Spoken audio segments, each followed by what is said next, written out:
ప్రభువైన దేవుడు నాకు బోధ చేయు శక్తి అనుగ్రహించాడు. నేను అలసిపోయిన వారిని ఓదార్చుటకు ఆయన నాకు సంభాషణ శక్తిని దయచేసింది. ప్రభు ప్రతి ఉదయము నన్ను ప్రబోధించి నేను శిష్యుని వలె ఆయన బోధనను ఆలోచించినట్లు చేసింది. ప్రభువైన దేవుడు నాకు జ్ఞానమును దయచేసింది. నేను ఆయనకు అడ్డు చెప్పలేదు, ఆయన మాట పెడచెవిన పెట్టలేదు. నన్ను మోదు వారికి నేను నా వీపును అప్పగించితిని. వారు నా గడ్డపు వెంట్రుకలను లాగివేయుచుండగా నేను ఊరకుంటిని. నా ముఖము మీద ఉమ్ము వేసి నన్ను అవమానించుచుండగా నేనేమి చేయనైతిని. ప్రభువైన దేవుడు నన్ను ఆదుకొనుగాక. వారు కలిగించు అవమానములు నన్ను బాధింపజాలవు. నేను నా ముఖమును చెకుముకి రాయి వలె గట్టి చేసుకుంటుంది. నేను నవ్వుబాట్లు తెచ్చుకోనని నాకు తెలియదు. ఇది ప్రభు వాక్కు. ప్రత్యక్ష గీతం. అందరూ నా దేవా నా దేవా నన్నేలా చేయి విడిచితివి. నా వైపు చూచిన వారెల్లరూ నన్ను వేలి చేయుచున్నారు. నాలుగు వెళ్ళబెట్టి తల ఊపుచున్నారు. ఇతడు ప్రభువును తను తాను రిక్తుని చేసుకొని మానవుల పోలికగా జన్మించెను. దేవుడు ఆయనను అత్యున్నత స్థానమునకు లేవనెత్తెను. రెండవ పఠనము పునీత పౌలు ఫిలిప్పీయులకు రాసిన లేఖ 2వ అధ్యాయము 6వ వచనము నుండి 11వ వచనం వరకు. రెండవ పఠనము పునీత పౌలు ఫిలిప్పీయులకు రాసిన లేఖ 2వ లేఖ 2వ అధ్యాయము 6వ వచనం నుండి 11వ వచనం వరకు. ఆయన ఎల్లప్పుడూ దైవ స్వభావమును కలిగి ఉన్నను దేవునితో తన సమానత్వమును గణింపలేదు. ఇది గ్రహింపవలసిన విషయము. కానీ ఆయన తన్ను తాను రిక్తుని చేసుకొని సేవకు రూపమును దాల్చి మానవ మాతృడుగా జన్మించెను.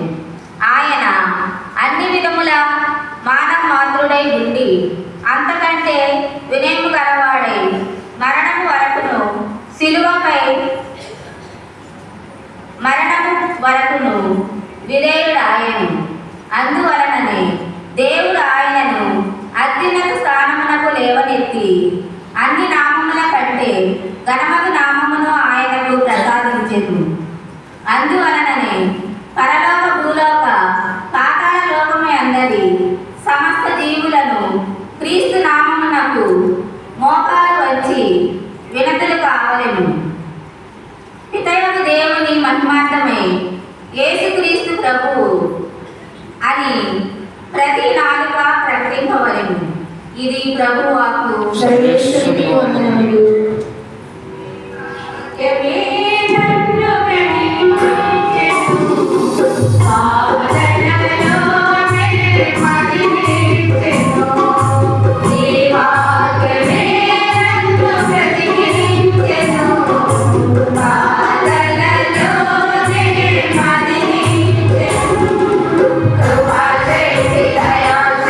దీనిలోనిది మీరు అందరూ త్రాగుడు.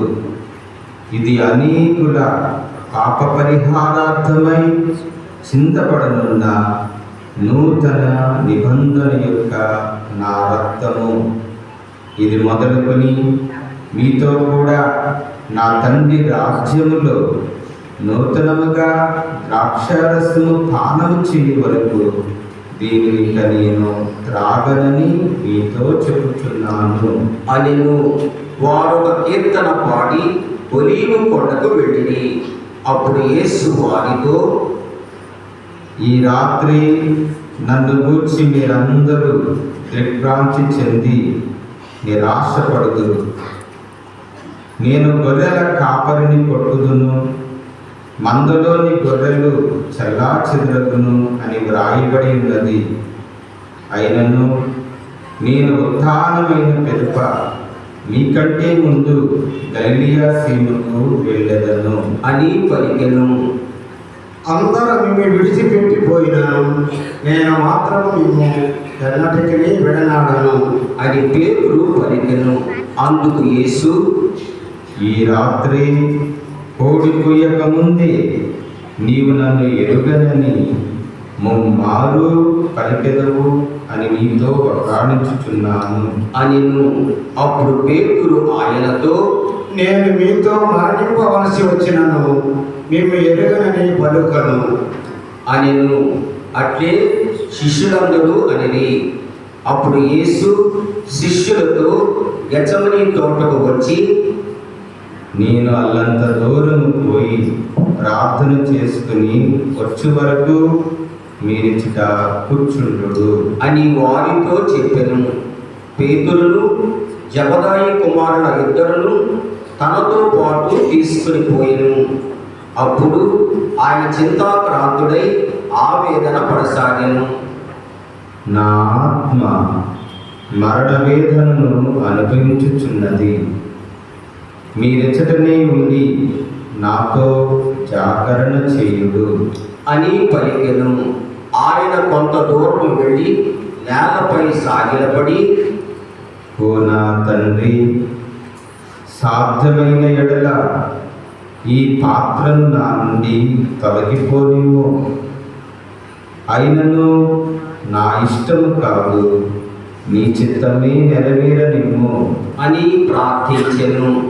అంతటా ఆయన శిష్యులు యేసు వద్దకు వచ్చి వారు నిద్రించడం గమనించి పేతురుతో, ఇదేమి, మీరు నాతో ఒక గంటైనను మేలుకొని ఉండలేకపోయితిరా? మీరు శోధనలకు గురికాకున్నటకు మెలకువతో ఉండి ప్రార్థింపుడు. ఆత్మ ఇచ్చగించినను దేహము దుర్భరముగా ఉన్నది అనిను.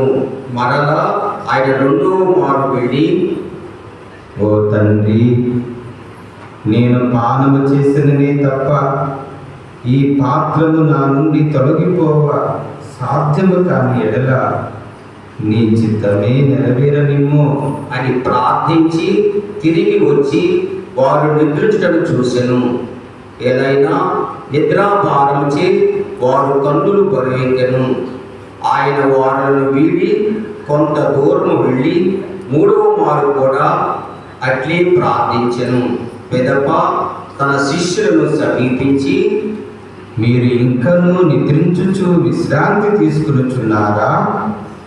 మనుష్య కుమారుడు పాపుల చేతికి అప్పగింపబడబోవు గడియ సమీపించినది. లెండు, పోవుదము రండు. చూడుడు, నన్ను పట్టించువాడు సమీపమునే ఉన్నాడు అనిను.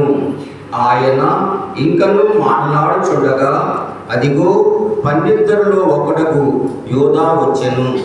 ప్రధానార్చకులను ప్రజల పెద్దలను పంపిన మహాజన సమూహము కత్తులను బడితలను చేతబూని అతనితో వచ్చెను.